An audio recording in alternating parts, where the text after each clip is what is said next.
ආයුබෝවන් ඔබ හැම සියලු දෙනා ඉතාම ආදරෙන් සාදරයෙන් පිළිගන්නවා අදත් වාස්තු සූක්ෂමාව වෙත. දැන් ඔබ පුරුද්දක් කොටගෙන තියෙන අප සමග අත්වැල් බැඳගෙන ජීවිතයට විශේෂයෙන්ම ඔබේ ජීවිත ගත කරන ඔබේ ලස්සන සුන්දර නිවසට වාසනාව කැඳන් ගෙන්නට වාස්තු විද්‍යානුකූලව අවශ්‍ය ආශිර්වාද ලබා ගන්න සහ දැනුම්වත් වීම උපදෙස් තුළ තිබෙන දෝෂ නිරාකරණය කරගෙන ජීවිතය සාර්ථක කරගන්න. ඒක තමයි වෙන්න ඕනේ. ඒ සඳහා අපට මඟ පෙන්වන්නට හැමදාමත් මැදිරියට පැමිණෙනවා වාස්තු සූක්ෂමාව වෙනුවෙන් ඉතාම ගෞරව සම්ප්‍රයුක්තව අපි පිළිගන්නට සතුටු එතුමාව විශ්ව ශක්ති ගුප්ත විද්‍යා ජ්‍යොතිෂ ශාස්ත්‍ර විශාරද සාමශූරී සාම විනිසුරු දේශාභිමානී කීර්තිශ්‍රී ජනරංජන ශ්‍රී විද්‍යාකාලී උභාෂක ස්වාමී කාලී කඩගරත්නම් පූජකතුමා ඉතාම ගෞරවයෙන් ඔබතුමා පිළිගන්නවා. ආයුබෝවන් පූජකතුමනි ස්වාමීතුමනි. ඔව් අපි දැන් පියවරෙන් පියවර ස්වාමීතුනි වාස්තු විද්‍යානුකූලව ඉඩමක් තෝරා ගන්න හැටි නිවසක් ඉදි කර ගන්න හැටි ඒ ආදී වශයෙන් පිළිවෙලෙන් පිළිවෙල දැන් ඉදිරියට ආවා. මේ කාරණාවස්සේ මා කැමති මේ විවිධ දිශානුව ස්වාමීතුමනි අපිට වාස්තු විද්‍යානුකූලව ඒ ආශිර්වාදය ලබා ගන්න කොහොමද කියන තැනට එන්න. ඊසාන දිශාව මම යෝජනා කරනවා ඔබතුමාට අද දවසේ තෝරාගමු කියලා. එහෙමයි මා පුතේ. ආයිබෝම මා පින්වත් දරුවනේ. ඔව් ඊසාන දිශා කියන්නේ වැදගත් දිශාවක්. එහෙමයි. හදි බලවත් වෙච්ච දිශාවක්. දැන් අපි ඊසාන දිශා තමා මා පුතේ මුල්ගල් තැම්පත් කරලා නිවසක් වැඩ ආරම්භ කරන්නට යන්නේ. ඇයි හේතුව? ඊසාන දිශා තමයි පංචභූත බලශක්තිය ඒ නිවසට ගලාගෙන එන්නේ. ඒ ගලාගෙන ඉන්න ස්ථානේ අපි මුල්ගල් කියලා කියන මුල්ගල් වස්තු කියලා කිව්වනම් ඒක හරි කියලා විතර මම වචනේ.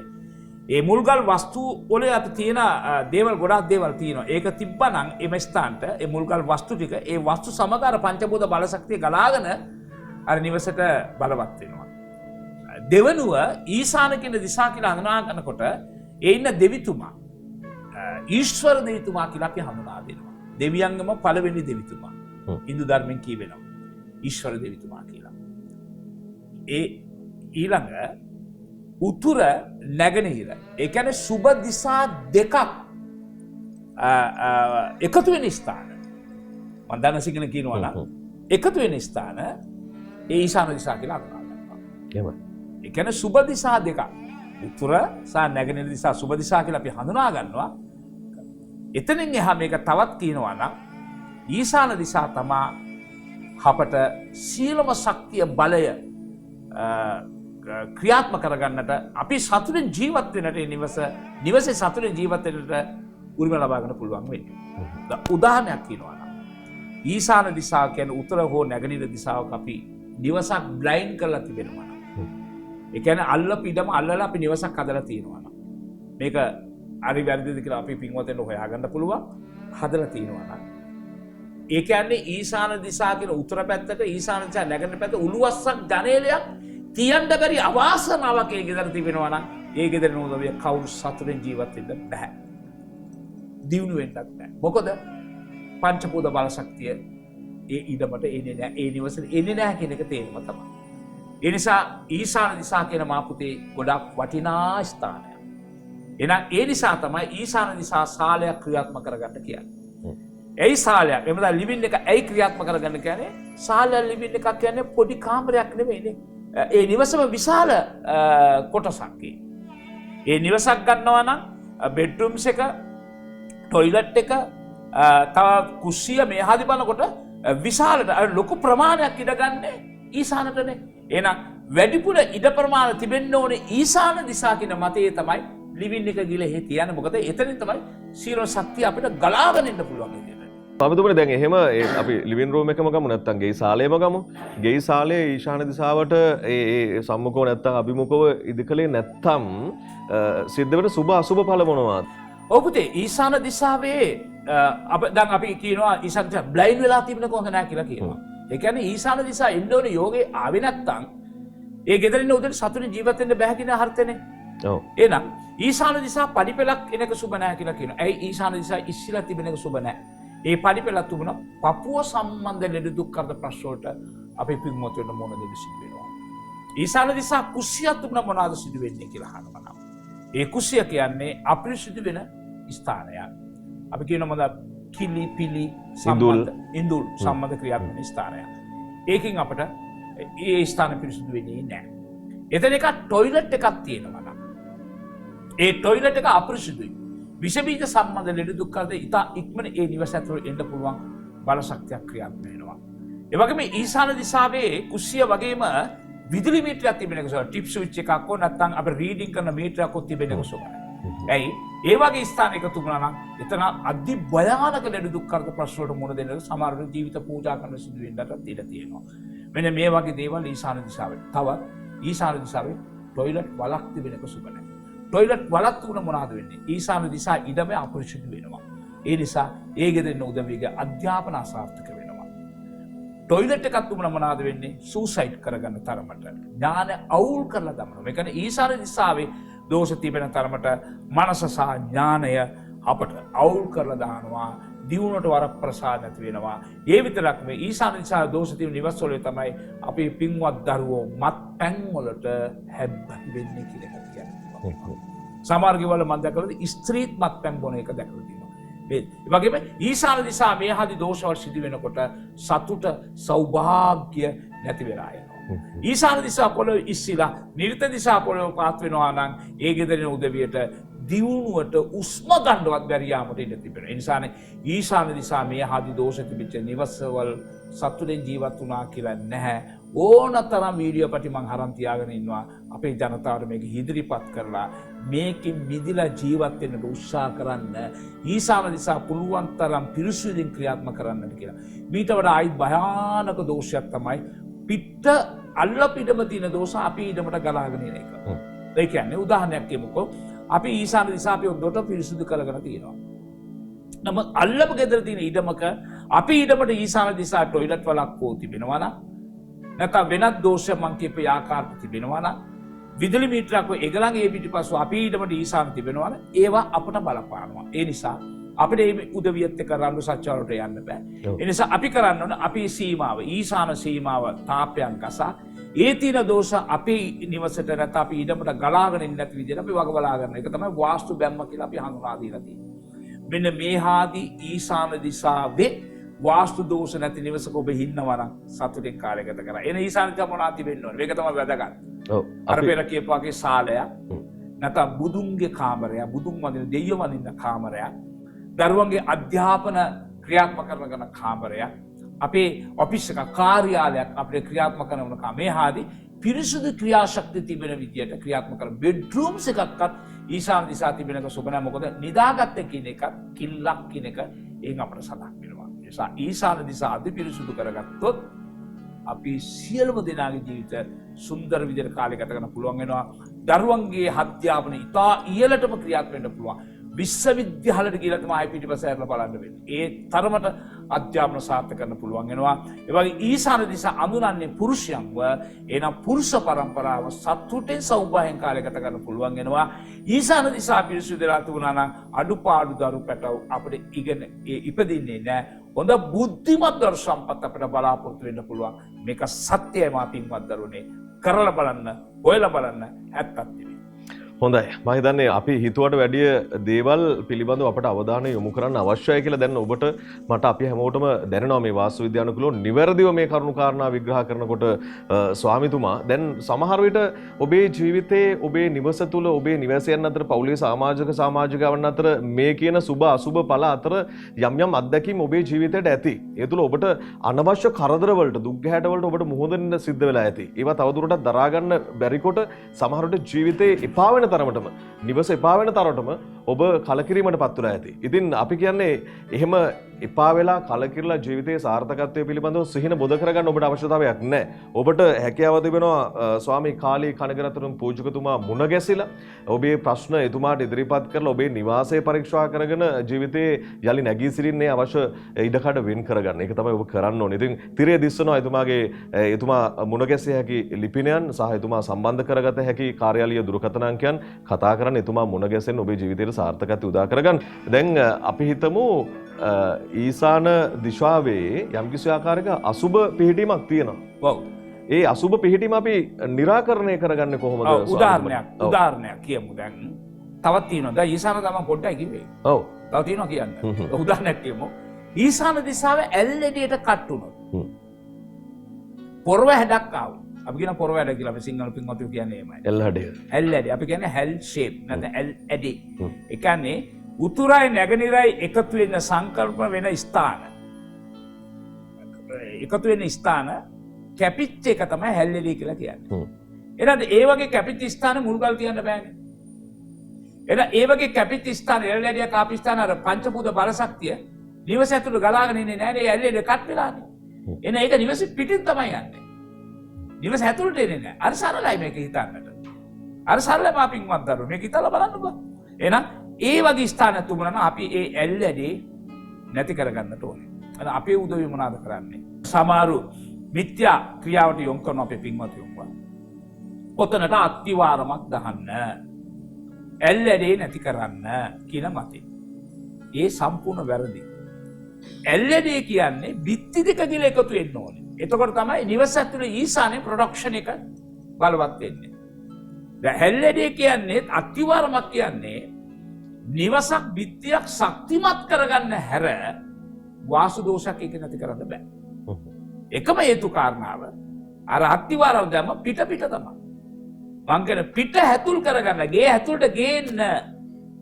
දැන් සමහර නිවස්වල ඒ වගේ හැල්ලෙඩියකට ඕපන් වරාන්ඩ එකක් දානවා. පොඩ්ඩක් විවෘත තාලින් දෙන්නේ. වාඩි වෙලා පොඩ සතුටින් ඉන්න පුළුවන්. කමන්න ඕපන් වරාන්ඩ එක ඊසානෙ දෙන්න පුළුවන්. හැබැයි ඊසාන දිශාව අංශකන්වට ඇවිල්ලා එතනින් එහා ඕපන් වරාන්ඩ එක දාන්න පුළුවන්. ඒක අවුලක් නෑ. ඒක යෝග දෙගුණයක් වෙන්න පුළුවන් ඒකේ. එතනින් එහා ඊසාන දිශාව වාල ගැන අපි මතක් කරන්න ඕනේ. නිරිත්තට වඩා නැගෙනහිරට වඩා වයමට වඩා උතුරසා නැගෙනහිරට වඩා ඊසාන වාල පහත් වෙලා තිබෙන්නට ඕනේ. සමහර ගෙවල් වල මම දැකලා තියෙනවා ඊසාන දිශා ගරාජ් එකක් දානවා. ගරාජ් එකක් කියන්නේ මොකද වාහනේ එළිය දාන එකනේ. දැන් සමහර මතේ දෙන ගරාජ් එක කියන්නේ ගේ ඇතුළ. ගේ ඇතුළ දිනන්නේ එනං වාහන ඇතුළ දාලා දොර වහන්න ඕනේ. දොර වහන ගරාජ් තියෙනවා ඒක නැතුව නෙමෙයි. නමුත් ඊසාන දිශා කට් වෙලා තියෙනවා නම් ඒක තැම්පත් වීමක් නෑ. තැම්පත් වෙන්න පුළුවන්. තැම්පත් කරන්න පුළුවන් වාහනේට පමණයි. වාහනේට පමණයි ආරස්සාව ඒක ලැබෙන්න පුළුවන්. නමුත් ගෙදර නූදෙවිට එකකින් ආරස්සාවක් ලැබෙන්නේ නෑ. අපි කොන්දරම් පැහැදිලි කරගන්න. එහෙනම් ඊසාන දිශාවේ පොළව ඉස්සිලා. නිර්ත දිශාවේ පොළව පාත් වෙලා තිබෙනවා නම් උදාහරණයක්. ඊසාන පොළව සමතලයි. නිර්ත පොළව සමතලයි. හැබැයි නිර්ත දිශා ලිදක් පළක් টয়ලට් වල තිබෙනවනේ පොළව පාත් වෙනවා නේද? ඒක ඊසාන දිශාට බලපානවා නිර්ත දිශාටත් බලපානවා. ඒ වගේම ඊසාන දිශාවේ නිවස විතරක් නෙවෙයි ඉඩමත් ඇල්ලෙන කට් වෙන්න බෑ. ඒ වගේ ඊසාන දිශා සමහර ඉඩම් වල මම දැකලා තියෙනවා ට්‍රාන්ස්ෆෝමර් ඉඩමට හරියට ඊසාන කොනේ තියෙනවා. මම දන්න තරමට මම දැකලා තියෙනවා ඒ වගේ ඉඩමක මම ගිහලා ගෙදර ළමයි තුදෙනෙකුට ඇස් පෙන්නේ නැතුව ගිහලා තියෙනවා. එක දරුවෙකුට සම්පූර්ණ පේන්නේ නැහැ. එක දරුවෙකුට යහන්තම් පේනවා. එක දරුවෙකුට ඒ වගේ තත්යකට ක්‍රියාත්මක වෙනවා. තුදෙනම ගැහනවා. ඒ වීඩියෝ පටි අපි සාමාන්‍ය ගතරේක දහන්න බැරි අවස්ථාවක් තියෙනවා. මොකද ඒ වගේ තව කෙනෙක්ව පාවා දීලා මට මේ ශාස්ත්‍රය නැත්නම් මේ විද්‍යාව උකට මම උගන්වලා දෙන්න උවමනාවක් නැහැ මට. පුද්ගලිකත්වයේ සම්බන්ධ කාරණා. ඔව්. ඔය විශ්වාස කරන්න එච්චරයි. විශ්වාස කරන ප්‍රතිඵල ඔබටයි මට නෙමෙයි. එහෙනම් මේ වගේ ඊසාන දිශාව කොච්චරද දේවල් කියාගෙන යන්න පුළුවන්. එහෙනම් ඊසාන දිශාව ලිඳක් ඉතාම සුබයි.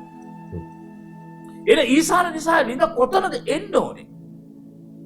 ඒ සුබ ස්ථාන මම ඔබට හඳුනා දෙනවා. මෙතන කියන්න මට අවස්ථාවක් නැහැ. ඇයි අවස්ථාවක් නැත්තේ?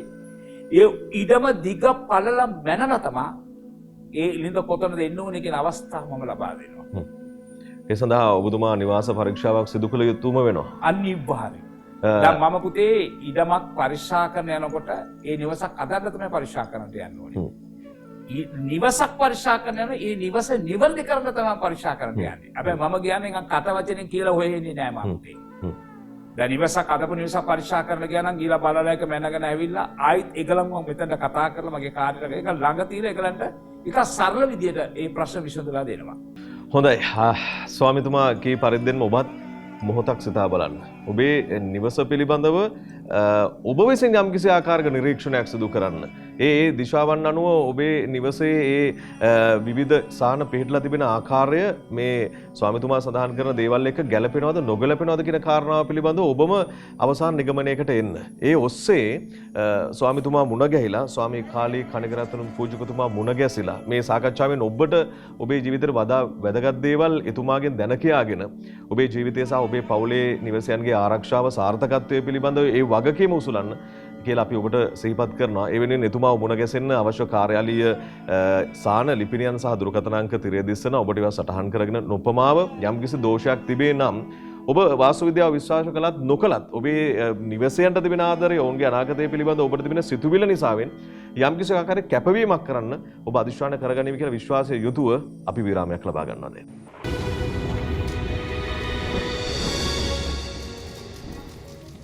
අපි නැවතත් වාස්තු සූක්ෂම ආරම්භ කරමු. ස්වාමී කාලී කණගරත්තුගම පූජතුමා සමග අද වාස්තු විද්‍යානුකූලව අද අපි මේ අවධානය යොමු කරන්නේ මේ පියවරෙන් පියවර ඔබට වාස්තු විද්‍යාවේ ඒ අංග පිළිබඳව පැහැදිලි කරන මේ ගමන් මගේ අද ඊසාන දිශාව සහ ඊසාන දිශාවේ ඒ නිවසේ ස්ථාන පිහිටන්න ඕනේ කොහොමද? ඒ පිහිටීම තුළ ඔබට සුභ අසුභ ඵල ගැලපෙන්නේ කොහොමද? මේ ආදී දේවල් යම්කිසි අසුභ දෙයක් තියෙනවා ඔබ ඒ පිළිබඳව කනගාටු වෙන්න පසුතැවිලි වෙන්න අවශ්‍යතාවයක් නැහැ. ඊට පිළියම් තිබෙනවා වාස්තු විද්‍යානුකූලව. එතුමා ඒ සම්බන්ධව පැහැදිලි කරමින් සිටින්නේ. ස්වාමීතුමනි දැන් අපි ඔය අසුබ දේවල් සම්බන්ධව අවධානය යොමු කළොත් අපි නිවසේ ඉන්නවා 5 දෙනෙක්. අම්මයි තාත්තයි දරුවෝ 3 දෙනා ආදී වශයෙන්. දැන් එතකොට යම්කිසි දෝෂයක් තිබුණා නම් මේ දෝෂය නිවසේ සියලු දෙනාටම බලපානවද නැත්නම් ගෘහමූලිකයට විතරද බලපාන්නේ නැත්නම් දරුවන්ට විතරද බලපාන්නේ කොහොමද ස්වාමීතුමනි ඒක වෙන්නේ? ඒකත් හොඳ ප්‍රශ්නයක්. ඔව් පුතේ.